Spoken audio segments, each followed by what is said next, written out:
Remember that? And the Diamonds actually sang it and made a hit out of it. He wrote it. Got a chance to interact with Hank Ballard, who wrote a song called The Twist. And very interesting guy. And Gene, the Duke of Earl Chandler, that was a little after we graduated. And James Brown I was with for 15 years. Muddy Waters. And we did work for Benny Goodman's estate and Dinah Washington and Woody Guthrie and on, a lot of people. So people say, well, haven't you retired yet? I say, I'm having too much fun. You know, I mean, I'm doing the things that, you know, whoever dreamt I would be doing. But anyway, that's what I'm doing. I'd really much rather hear what you're doing and what, you know, exciting things happen to you.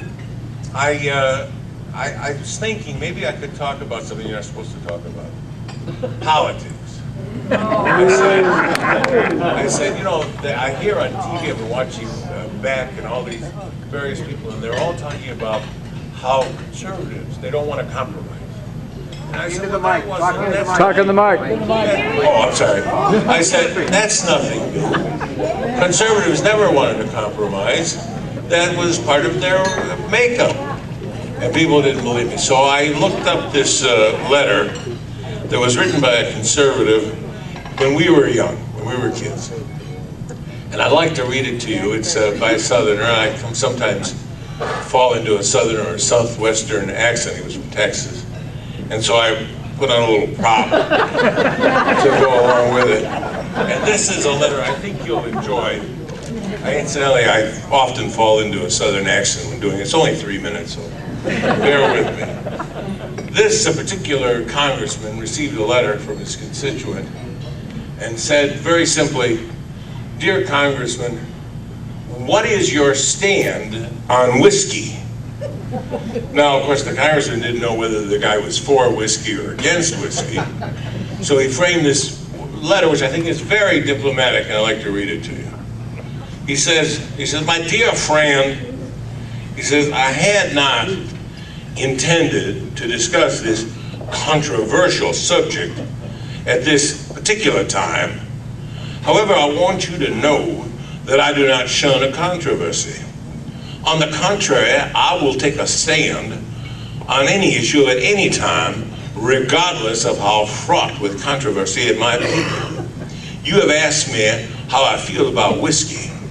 All right, here's how I stand on that subject.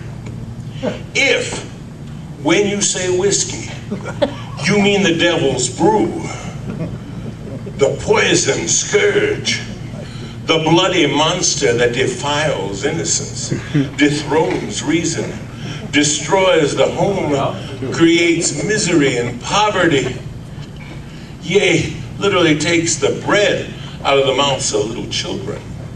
If you mean the evil drink that topples the Christian man and woman from the pinnacle of righteous, gracious living into the bottomless pit of degradation and despair and shame and helplessness and hopelessness, then certainly I am against it.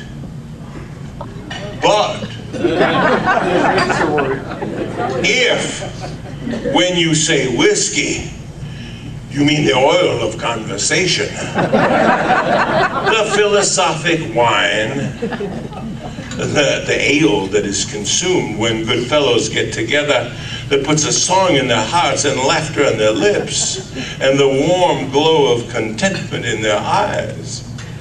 If you mean Christmas cheer,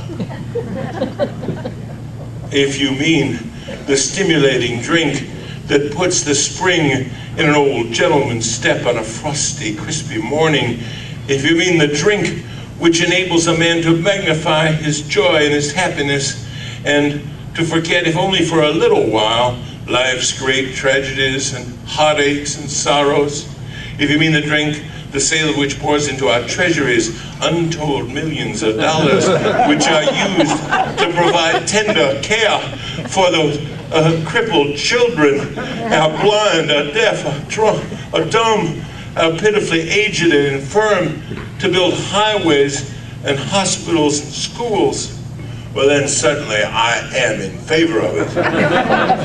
This is my stand, and I will not retreat from it. I will not compromise.